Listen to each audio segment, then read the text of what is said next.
Hey everybody, welcome to Tuesday. It's going to be another week where Tuesday video is a follow-up from Monday's video because I like to prioritize early comments because those are the people that are regular viewers. They watch my stuff based on, subscriptions, or they look for the Twitter link. It's not somebody who just saw a link on YouTube's algorithm and clicked on it, will never come back to this channel again.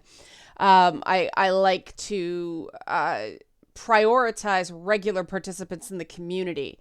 However, on Feedback Friday, I try to find new commenters to do a mix. But I saw this lengthy discussion between two regular commenters seeming quite worried that sex-negative feminism is winning sort of the gaming culture war.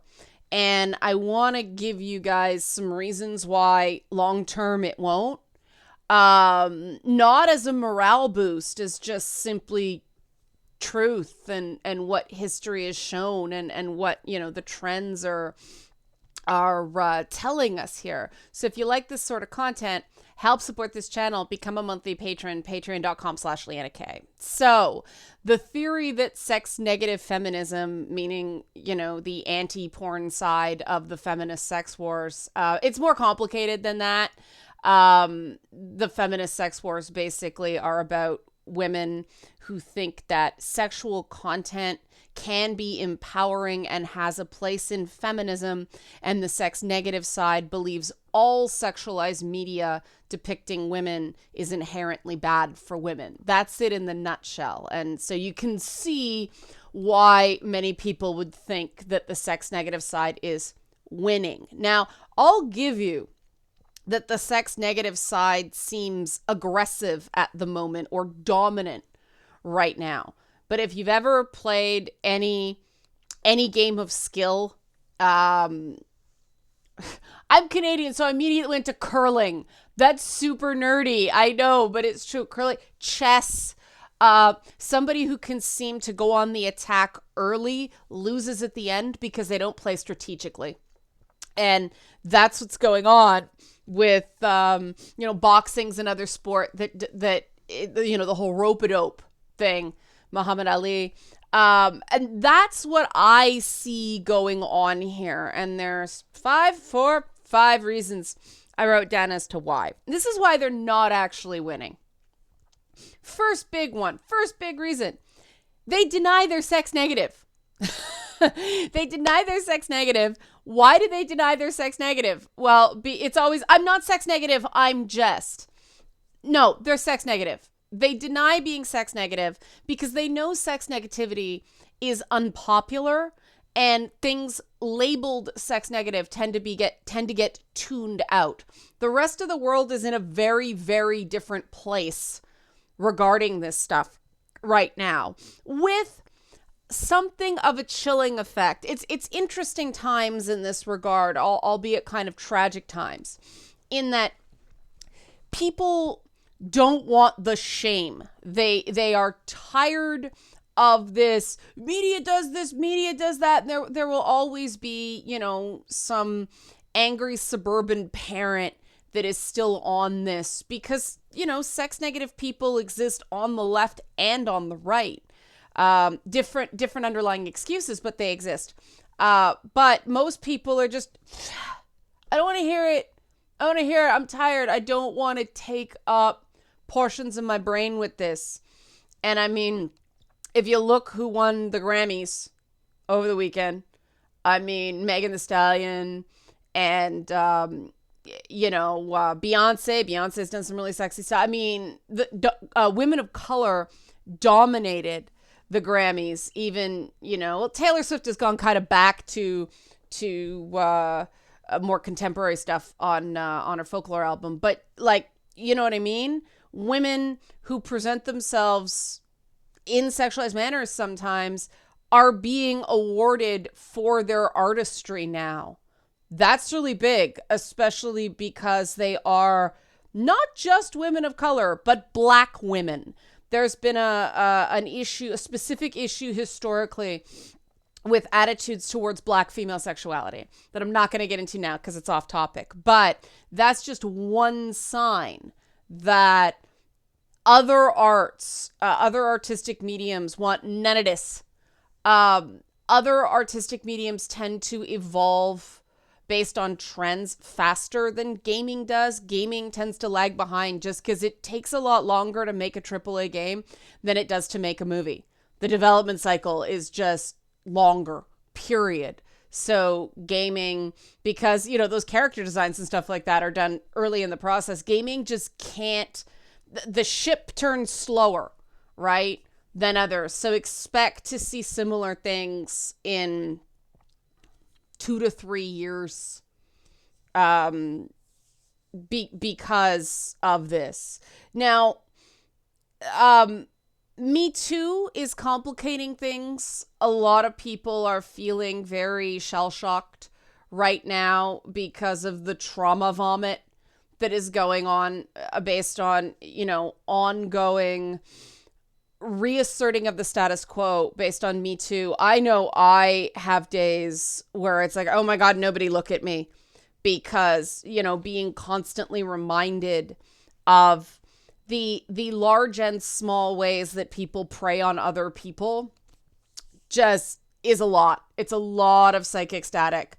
It's a lot to take in. So that will complicate things.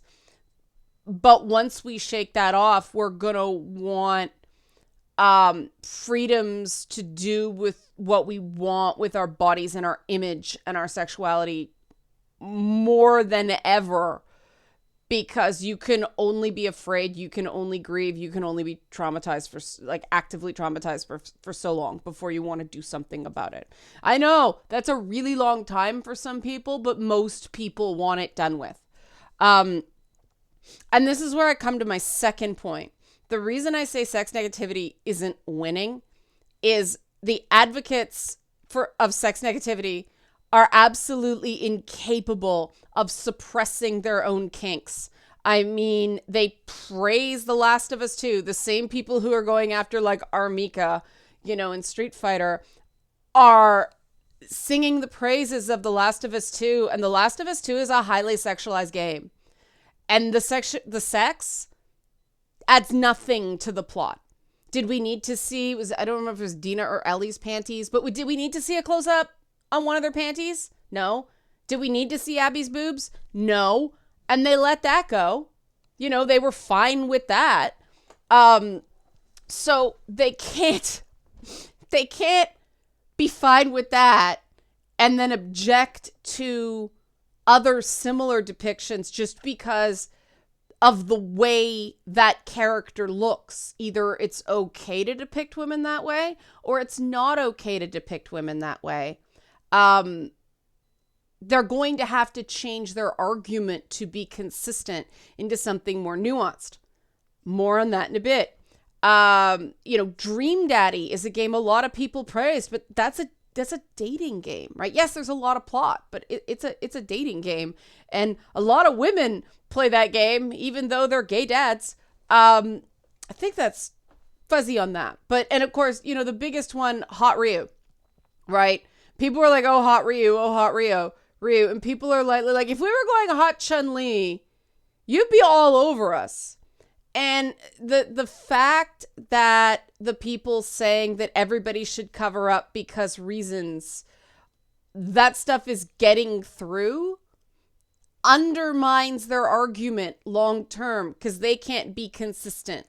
And that's the third point. Their hypocrisy is becoming increasingly obvious.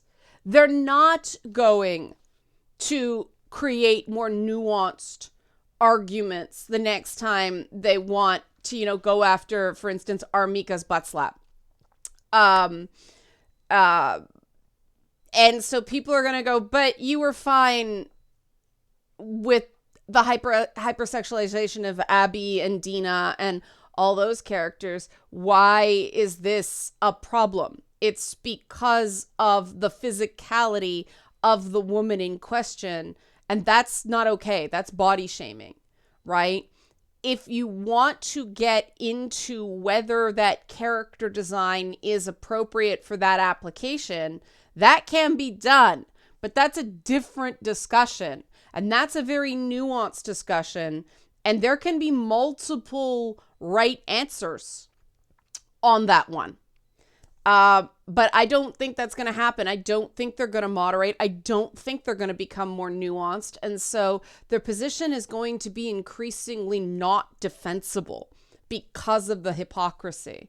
But more importantly, and the second last point that, remember I stuck a pin in the Me Too thing and all that stuff. Women and men are sick of this shit. Period. End of story. We're sick of this shit. Look at what's going on in London right now surrounding the Sarah Everard case. Women in London are channeling Pankhurst's Amazons and throwing down with cops. Okay? I'm not saying it's right. I'm just observing, going, you know, when you got a bunch of white English women going at cops in those numbers, sick of this shit, right?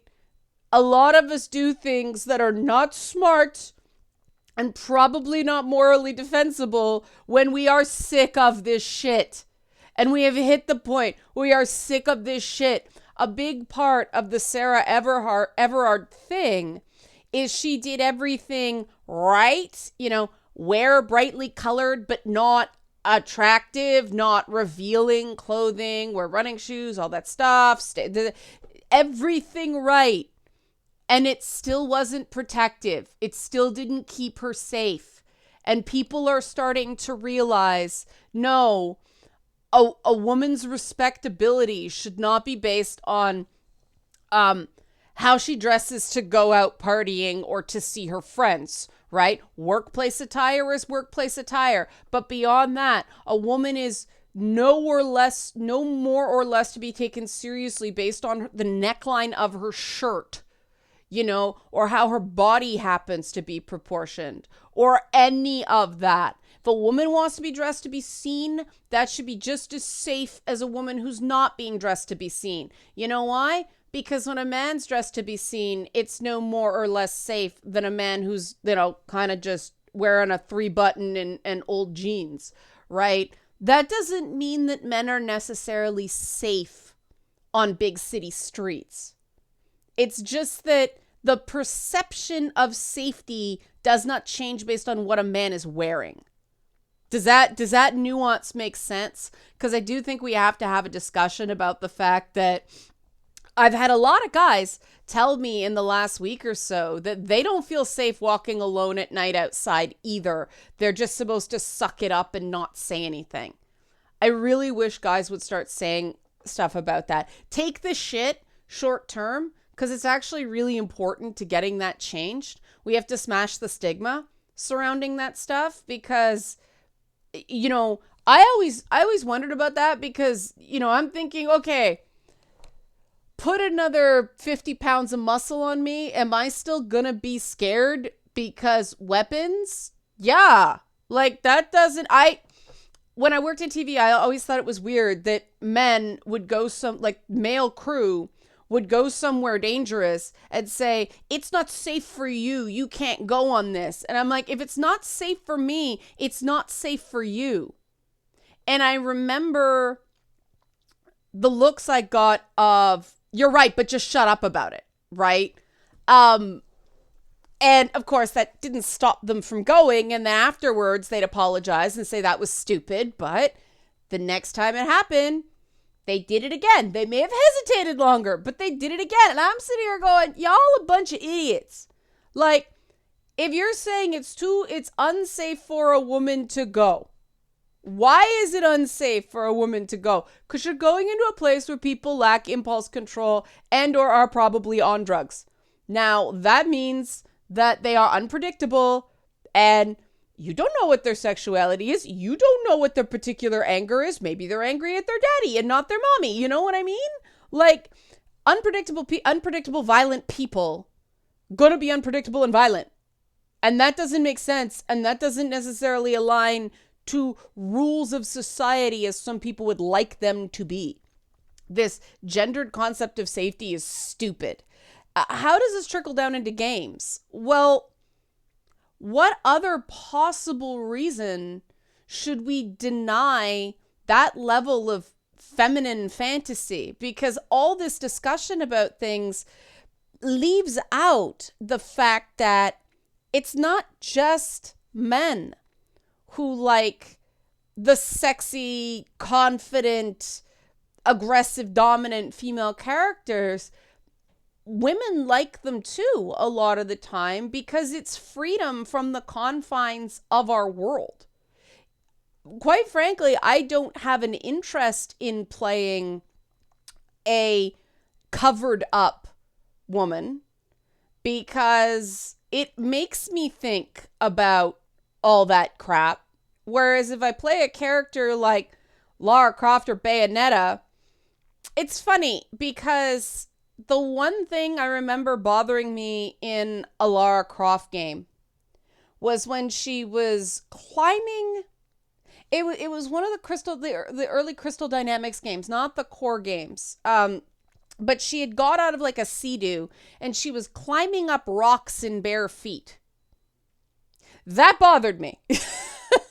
Because I've tried to do that. I was like, oh man, they couldn't have given her water shoes. They couldn't have given her something with a sole. So I wasn't imagining those rocks cutting the crap out of her feet. And I was like, all right, she always has bare legs. She'd get scratched to shit with those bare legs too. But for some odd reason, the water shoes were just a bridge too far for me. This is not necessarily completely logical, but there is an area where it's silly, not stupid. And silly, not stupid is where women want to be in our fantasy stuff, just like men. And just, I'm sure, non-binary people want some of that too. They want non-binary characters or characters of all kinds who are aspirational, right? Not just reflections of the real world. Aspirational. If we didn't have to worry about all this stupid stuff, what would things look like? If you look at the popularity of things like Game of Thrones and the popularity of characters like Daenerys Targaryen, who, oh my God, you break that one down, that says a lot about our culture, right? Because people liked Daenerys as long as it was that rise out of victimhood, right? When she was, she went from like about as victimized as you can possibly get up into, the super powerful leader of an army until she used that army to do what armies do. Then all of a sudden people were like, no, that is BS. That is what we have to overcome in terms of storytelling. I agree what Daenerys' heel turn wasn't well handled. But I think people lost the plot about what Daenerys was about. And I think the more we talk about this stuff, we're going to realize that people lost the plot about what Daenerys was about, because what they wanted Daenerys to be about is somebody who could overcome the horrible crap that happened to them, not someone who was defined by the horrible crap that happened to them. And I don't see anything wrong with that impulse. Why? Because women and men are sick of this shit. Now, the last reason I say sex negativity is not winning, it may be dominant, it may be aggressive right now, but it's actually not winning. Sex negativity always eventually loses because sex negativity is unhealthy. Sex positivity does not mean you have to be tarted up all the time. God knows I'm not. I'm here in sweatshirts and like I got my granny sweater on, right? Like I'm like, I'm wearing a halfway decent shirt today, but it's from the Gap. Like I don't straighten my hair every day. know, I put on makeup just cause makes me feel more confident, but I'm not cosplaying every single day, right? Because the thing about sex positivity, it's a balance. You're empowered to say no because you're empowered to say yes. And true sex positivity means you don't just feel free to consent, but you also feel free to not consent. You have healthy boundaries, so sexual experiences are positive instead of sexual experiences being negative. That's what it's about. And the only way to get to like a positive place that way is if you have those boundaries, if you recognize this is what I want to do, this is how I want to be seen some of the time. But I don't need to be seen that way all of the time. And what I'm really hoping for from video games is more depictions of female characters that do have those look changes. So you can have a scene where they get all glammed up and go to a club, right? And then have scenes where they're less glammed up when they're climbing rocks, right? Just make the characters' outfits appropriate. And by appropriate, I don't mean modest. I mean clothing that is protective when protection is required, right? I don't know why they don't have more cop characters wearing bulletproof vests when they're like out shooting at things, right? I mean, God, they put the Gears of War guys in body armor and then joke about the fact that they don't wear helmets because they realize that's ridiculous. But they call out that it's ridiculous so you can be part of it. But that same character who's like wearing a bulletproof vest, a lot of the time, give her a scene where, and give her a few scenes, give her a personal life, give her an opportunity to do a wardrobe change. And don't tell me these AAA games don't have the budget for that. Give her a wardrobe change and show that other side. Allow that character to be a complete person. That's where I want gaming to go. And then if somebody wants to make a deliberately absurd game like Lollipop Chainsaw, where a girl's running around in a cheerleading outfit because it's deliberately absurd, that's cool.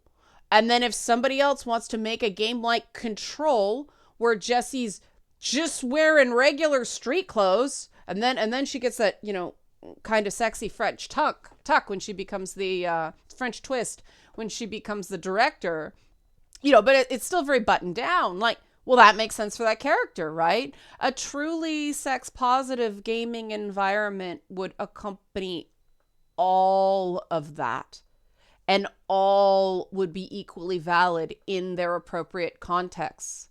Similarly, a character like Armika that's supposed to look like a wrestler, and if she wants to slap her own butt because that's her little heel gesture, so what? So what? It's fine. It's a big, broad, over-the-top character. Zangief has been in his underwear since the early 1990s, right? Like, who cares? Seriously, who cares? Who cares if she has boobs out to here? Who cares if she has, a thong? Cammy's had a thong for ages. Who cares? I mean, but the children. It's a fighting game. It's a game where the object is to beat each other up to more or less violent degrees. If you think your kid can handle that violence, they should be able to handle a boob. Perhaps the problem with our society is we load kids up, and I'm not saying media does this. I'm saying they're getting this at home.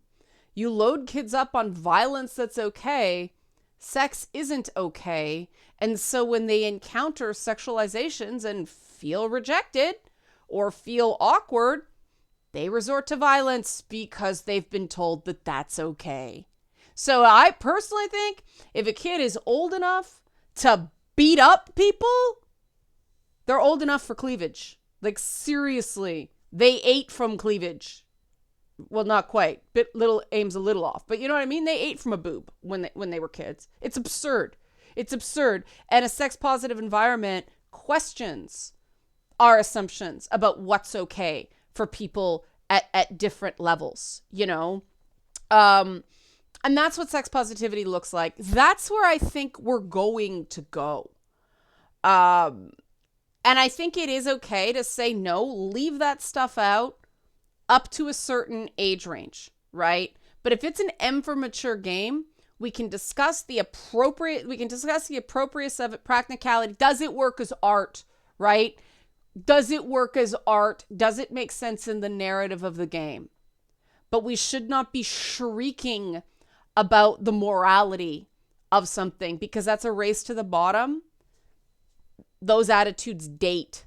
They stale date really, really quickly. They always have throughout history. The sex positive side won the second wave sex wars. They won, hands down. Courts agreed. General public agreed. Look at how much more open we are about sex since the 1970s. The long arc of history leans towards boobs. And I just bent over. I didn't intend that. Okay, time for me to stop. Help support this channel. Become a monthly patron. Patreon.com/LeannaK. Thanks for watching.